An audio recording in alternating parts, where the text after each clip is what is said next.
My ex could satisfy me in ways you never could, she said during a fight. I stopped arguing, packed a bag, and left that night.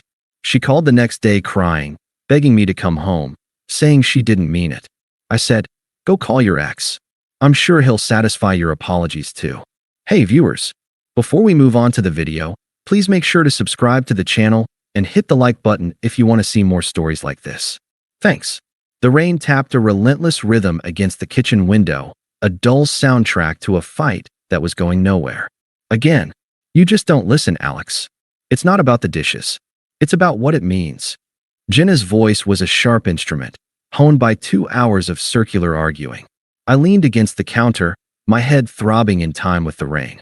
I'd come home from a 10-hour day to a dark apartment and a silent girlfriend. The trigger had been a coffee mug I'd left in the sink that morning. It had spiraled from there into the vast, shadowy territory of her feeling unseen and unappreciated. "I do listen, Jen," I said, forcing my voice to stay level. "My go-to mode, problem solver. I hear you saying you're overwhelmed. So let's fix it. Hire a cleaner twice a month. I'll set it up tomorrow." "It's not about a cleaner," she exploded, throwing her hands up. "It's the principle.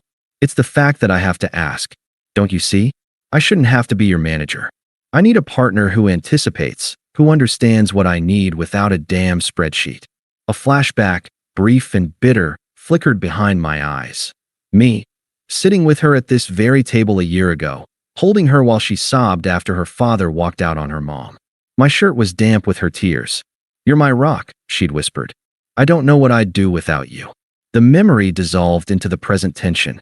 "I'm trying to understand," I said, the fatigue seeping into my words. "I'm literally offering a solution to the stress you're describing. What do you need me to anticipate? Tell me, and I'll do it." "Ugh, that's it. Tell me, and I'll do it," she mimicked, her voice a cruel parody of mine. "So transactional. Where's the passion, Alex? Where's the instinct? It's like you're emotionally colorblind." Another flashback. Her, smiling up at me from a hospital bed 2 years ago, her appendix removed. I'd slept in the awful chair for 3 nights, bringing her favorite magazines, managing her calls, handling everything so she could just heal.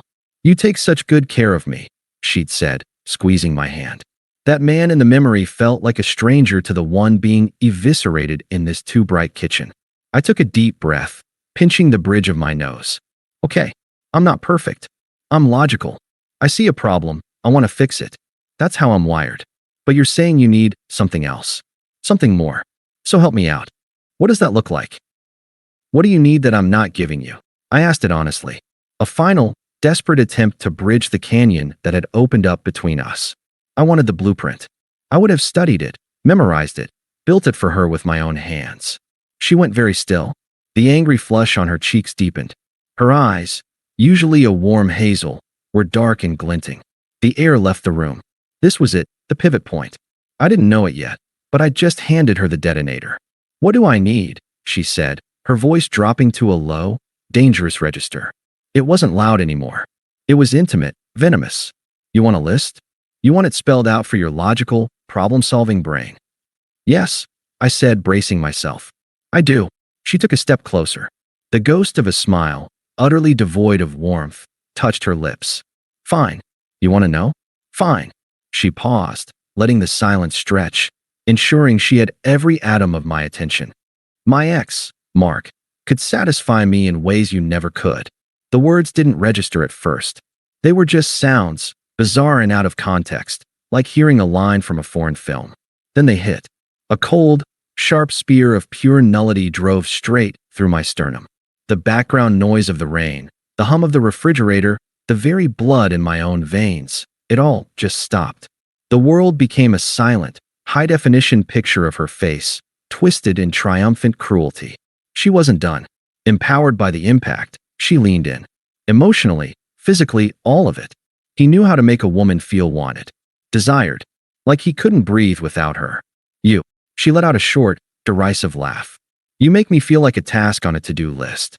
You're just safe, reliable, like a comfortable old chair. And I'm tired of being comfortable, Alex. I'm starving. Satisfy."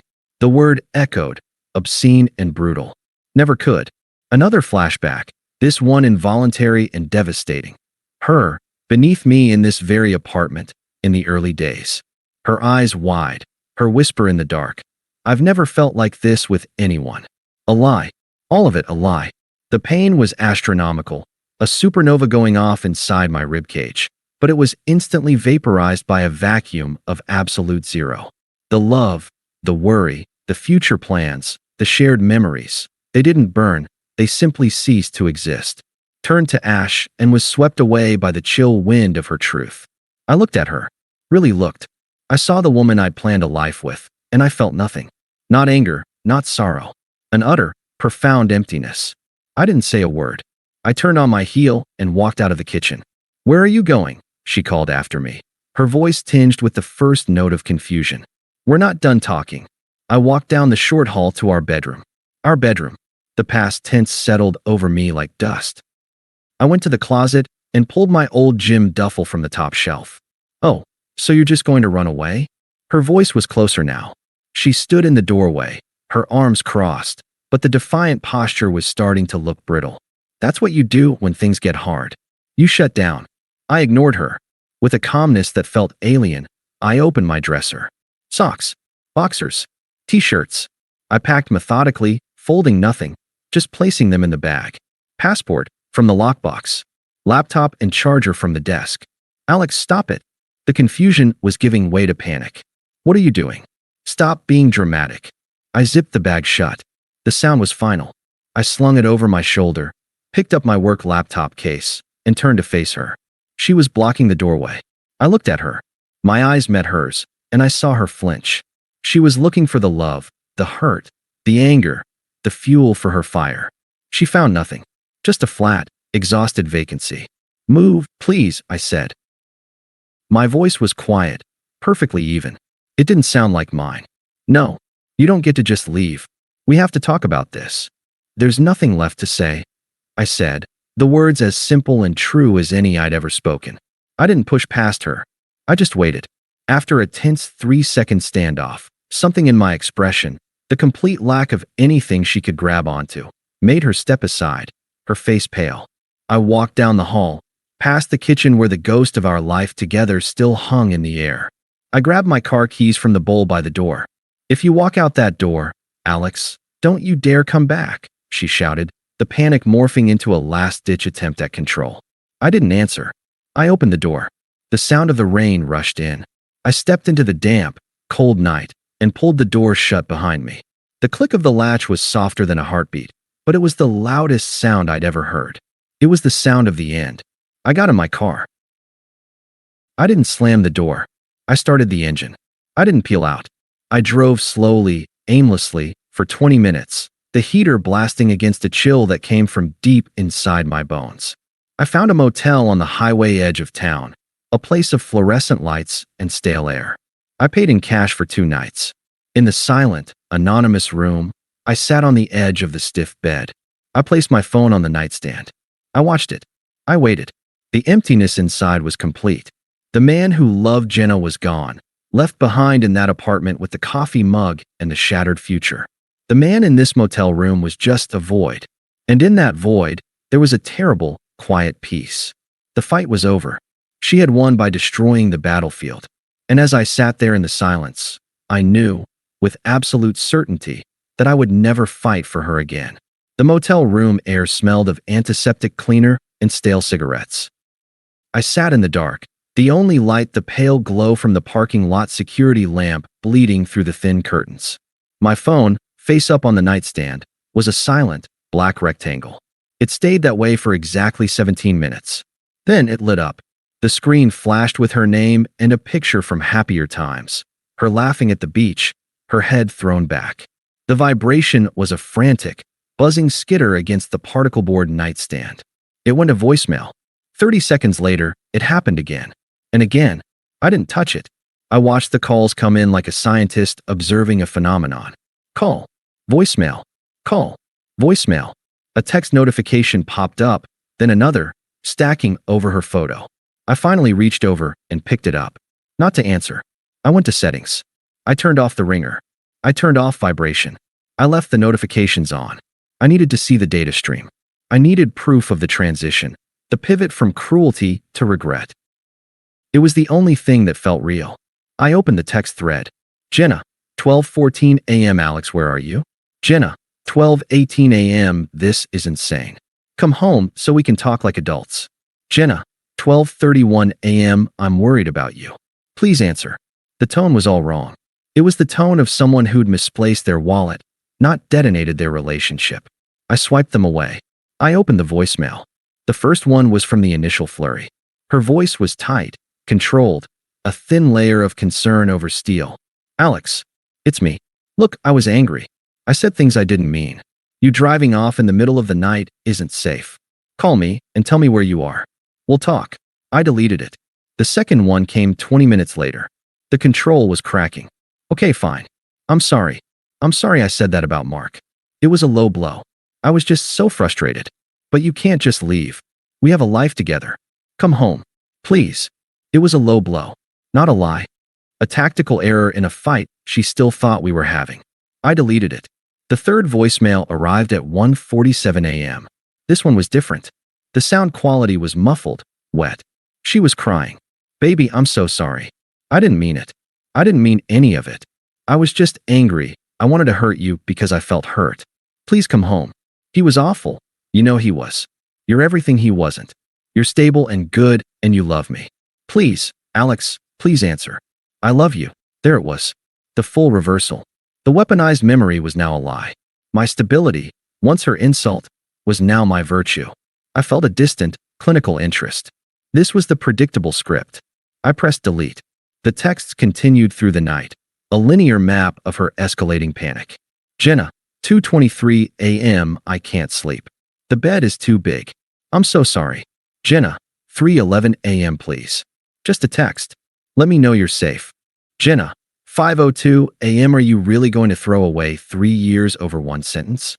That last one made me breathe out a quiet, humorless laugh into the dark room. The framing. I was throwing it away. By not accepting her nuclear strike and then her apology. By refusing to participate in the cycle anymore. When the gray dawn light crept into the room, I moved. The emptiness inside had solidified into a cold, clear purpose. I was a ghost, and ghosts are efficient. I called my boss, Greg, at 7 a.m. My voice was flat, professional. Greg, Alex, family emergency. I need to invoke the full remote clause for the foreseeable future. I'll be offline today, but I'll have my laptop and can handle all my deliverables. I'll email HR. Greg, a decent man, heard the toneless finality in my voice. Geez, Alex. Everything okay? Take what you need. We'll cover the stand-up. Thanks. It's under control. It was the first true thing I'd said. I found a short-term rental online, a furnished studio apartment in a complex on the other side of the city. It was available immediately. I paid the deposit with a credit card she wasn't on. I booked it for 3 months. Then I went to the most sterile, corporate task service website I could find. I filled out a form. Item retrieval and packing. Key under mat. Items are in master bedroom closet and office, marked Alex. Pack all. Deliver to storage unit number 417 at Secure Store on Market ST. I gave them the code to the storage unit I'd just rented online. I attached a photo of my driver's license for verification. I scheduled it for 2 days later, a Tuesday, when she worked her half day at the boutique. I was dissecting our shared life with the emotion of a surgeon removing a necrotic limb. Clean. Precise. No sentiment. My phone continued its silent, illuminating dance. Jenna, 9:15 a.m. You're really not going to answer? After everything? Jenna, 11:30 a.m. I called your office. Greg said you're working remote. What does that mean? What are you doing? Jenna, 4:45 p.m. Fine. Be that way. You were always a coward. You can't handle a real woman with big emotions. Mark was right about you. Mark was right about you. The text was a grenade. It told me everything. She'd already called him. She'd gone to the very source of the poison for comfort. The circle was complete, and I was definitively outside of it. The last faint, phantom twinge of anything, loss, regret, evaporated. It was almost a relief. A week passed. The texts became less frequent, angrier. Jenna, day 5 the task people came. You had strangers pack your things? You're unbelievable. So cold. Jenna, day 7 you're really throwing it all away. I hope it was worth it. I didn't engage. I worked from the sterile studio. I bought a single set of sheets, towels, a coffee maker. I went for long, punishing runs along the river path until my lungs burned and my mind was blank. I joined a 24-hour gym and went at midnight, lifting weights in a silent, mirrored room, watching my form with detached interest. The physical exhaustion was the only thing that felt good. It was a clean, honest pain. Then, the inflection point. A text from Sarah, a mutual friend who'd been closer to Jenna. Sarah, week 3. Hey Alex. Look, I don't want to be in the middle, but I'm worried about Jenna. She's not good. She's been drinking a lot. And she's been hanging out with Mark again. I think she called him the night you left. I told her it was a monumentally bad idea, but she won't listen. Just thought you should know. I stared at the message. I felt no jealousy, no anger at Mark, just a profound, weary validation. Of course, the villain from her story, the benchmark for my failure, was also her comfort. It was so tragically predictable, it was almost boring. I typed back, my first communication with anyone in our old world in weeks. Me, thanks for letting me know. That was all. No questions. No emotion. An acknowledgement of data received. The data stream from Jenna shifted again.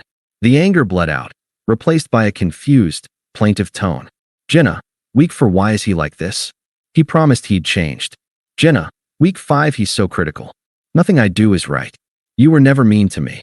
Jenna, week 6. 1:18 a.m. He says I'm lucky he came back. Is that true?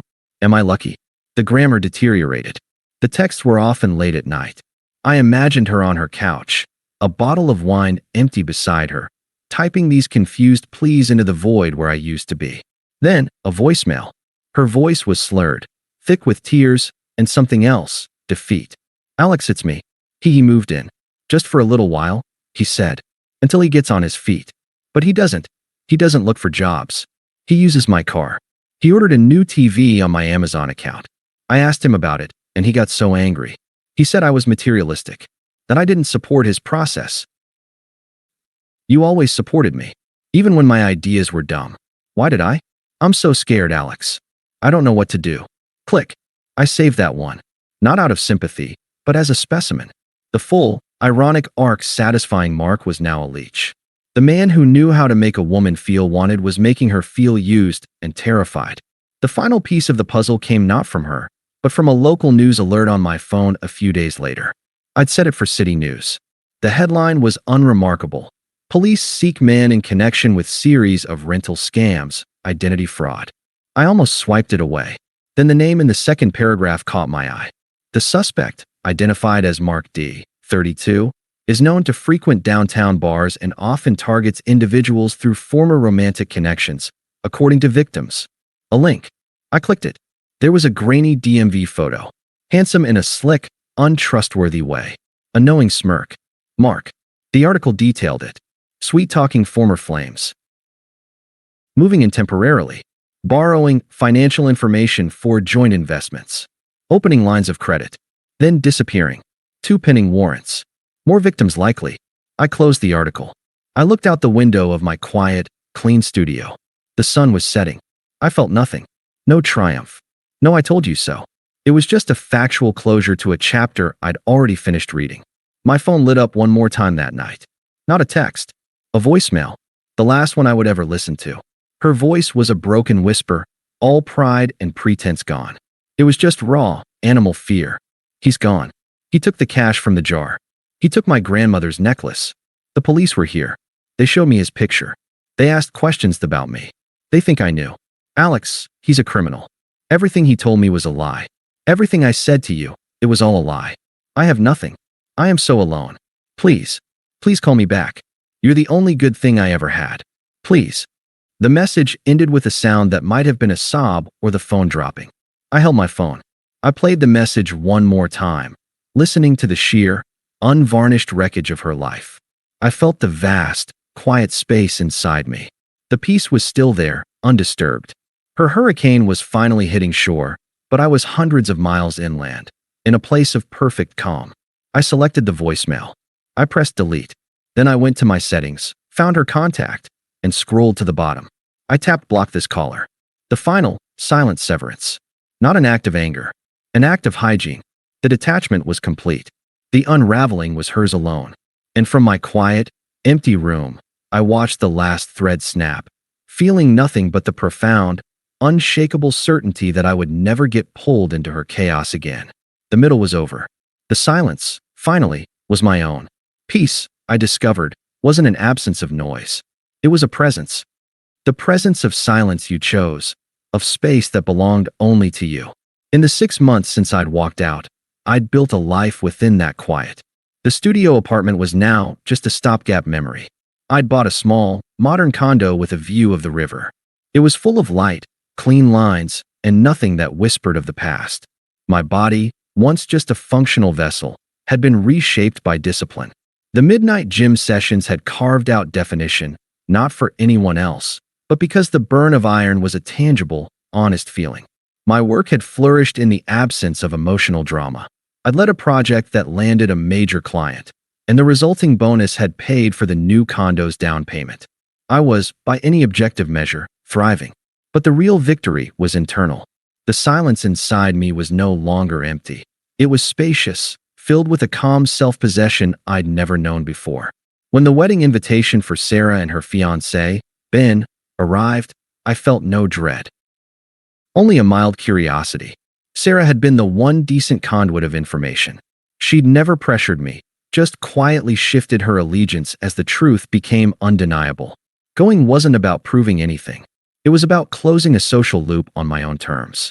I asked Maya, a woman I'd been seeing casually for a few months, if she'd like to go. She was sharp, a graphic designer with a dry wit and a healthy disdain for drama. We enjoyed each other's company without clinginess. She knew the broad strokes of my past, a bad breakup with a toxic ex, and that was enough. A wedding full of your ex's friends? She'd said, raising an eyebrow. Sounds like a potential horror movie. I'm in. I'll bring popcorn. The wedding was at a renovated barn venue in the hills. As we walked in, I felt Maya's hand slip comfortably into the crook of my arm. I was in a tailored navy suit that fit my new frame perfectly. I felt calm, present. I saw Jenna within 10 minutes. She was standing near the bar, alone, holding a glass of champagne like it was a prop. She wore a dress I recognized, one she'd bought for a friend's wedding we'd attended together over a year ago. It looked loose on her. Her face, once so animated, was drawn, her eyes scanning the room with a hunted look. The vibrant, cruel woman from the kitchen was gone, replaced by a ghost in a familiar costume. She saw me. Her body went rigid. I watched her eyes travel from my face, down the suit, to Maya beside me. Maya, who was laughing at something the bartender said, her head thrown back, confident and radiant in a simple emerald green dress. The comparison was brutal and instantaneous. I saw the punch of it hit Jenna in the stomach. Her free hand fluttered to her midsection. I gave a slight, neutral nod in her direction and turned to introduce Maya to a couple from my old kickball league. I was pleasant, engaged. I laughed easily. I could feel Jenna's gaze like a physical weight on my back for the next hour. During the reception, after dinner, Maya hit the dance floor with Sarah's cousins. I stayed at our table, sipping a whiskey, watching the joyful chaos with a smile. The air shifted beside me. She stood there, her champagne glass empty. Up close, the damage was more evident. Fine lines around her eyes that hadn't been there before. A fragility in her posture. "Alex," she said. Her voice was a raspy version of its old self. "Jenna," I replied. My tone was the same one I'd used for a vague acquaintance. Polite, distant. "You look good," she managed. The words seemed to cost her. "Thanks." I didn't return the compliment. I took another sip, my eyes drifting back toward the dance floor where Maya was now attempting to teach the electric slide to a bewildered Ben. The silence between us stretched, thick with everything unsaid. She cleared her throat. I don't know what to say." She looked down at her hands, twisting the stem of her glass. I saw the news. About Mark. Everything. I waited. I wasn't going to help her. He was everything you said he wasn't," she whispered, the confession pulled from her like a rotten tooth. Her eyes welled up, the tears genuine this time. Tears of self-pity and shattered delusion. "He used me. He took money, jewelry. He left me with a credit card bill I can't pay. The police, they treated me like I was an accomplice. Everything you gave me, everything we had, it was real. And I destroyed it. I was so stupid." She let the tears fall, waiting for the old Alex to surface. The fixer, the comforter, the man who would see her pain and rush to absorb it, to make it his problem to solve. She was presenting her brokenness as an offering, a key she believed would still fit the lock. I set my whiskey glass down on the table with a soft, definitive clink. I looked at her directly, my gaze steady and utterly clear. "I know about Mark," I said, my voice even. "Sarah told me. I saw the news article." Her head snapped up, hope flaring in her wet eyes. "So you see," she breathed, taking a half step closer. "You see what he did to me? What I went through? I learned my lesson, Alex. God, I learned it in the worst way. I'm so sorry. I'm so sorry." She was leaning into the apology now, expecting it to be the bridge. She was ready for him to say, "It's okay," or, "I'm sorry that happened to you." She was ready for the drama of reconciliation. I didn't move. I didn't reach for a napkin to offer her. I simply mirrored her own logic back to her, my tone as calm as a lake at dawn. "Go call your ex, Jenna." She blinked, confused. The script was wrong. I continued, the final piece slotting into place with cold, perfect precision. "I'm sure he'll satisfy your apologies too." For a second, there was no reaction. Then, the meaning detonated behind her eyes. It wasn't anger I saw first. It was a profound, gutting horror. The cruelty she'd weaponized in our kitchen had been refined, polished, and handed back to her, not as a scream, but as a quiet, unimpeachable truth. I wasn't rejecting her with my emotion. I was rejecting her with her own. The color drained completely from her face. Her mouth opened, but no sound came out. The hope crumpled into ashes. She took an involuntary step back, as if the words had physical force. Before she could form a syllable, a laugh rang out beside us. Maya slipped her arm around my waist, her face flushed and happy from dancing. "Sorry, that got wild," she said, grinning up at me, then noticing Jenna. "Oh, hi." Jenna stared at Maya's hand on my waist, at the easy intimacy, at the living, breathing proof of my moved-on life. She looked like she'd been slapped. I turned to Maya, my posture softening instantly, a real smile touching my lips. "Maya, this is Jenna. An old friend." "Jenna, this is my girlfriend, Maya. An old friend." The ultimate demotion. The final erasure. Not the great love, not the devastating loss. An old friend. A footnote. Maya extended a hand, warm and oblivious to the nuclear winter she was witnessing. "Nice to meet you." Jenna's hand trembled as she reached out for a limp, brief shake. She couldn't speak. Her eyes were locked on mine, screaming a silent, desperate plea that found no purchase. "We were just catching up," I said to Maya, my voice light. "Ready to head back out? I think I saw a photo booth." "Absolutely," Maya said, beaming. I gave Jenna one last, casual nod. "Take care of yourself." Then I turned, guiding Maya gently by the small of her back, and walked away. I didn't look back. I didn't need to. I could feel the void I left behind her, the absolute, crushing understanding that had settled in its place. The man she broke had vanished. The man who remained was someone she didn't know and could never reach. He was healed, whole, and irrevocably gone. As we stepped into the cool night air later, Maya squeezed my hand. "She seemed intense," she said lightly. I looked up at the clear, star-dusted sky, took a deep breath of the free, untainted air, and felt the last, faint shadow of that old life dissolve into nothing. "She was," I said, bringing Maya's hand to my lips for a brief kiss. "A lifetime ago." And it was true. In the quiet, spacious peace I now carried with me, Jenna and her chaos were not even a memory. They were irrelevant. And that was the most satisfying conclusion of all. Thanks for watching. Make sure to subscribe to the channel and hit the like button. What do you think about this story? Share it in the comments.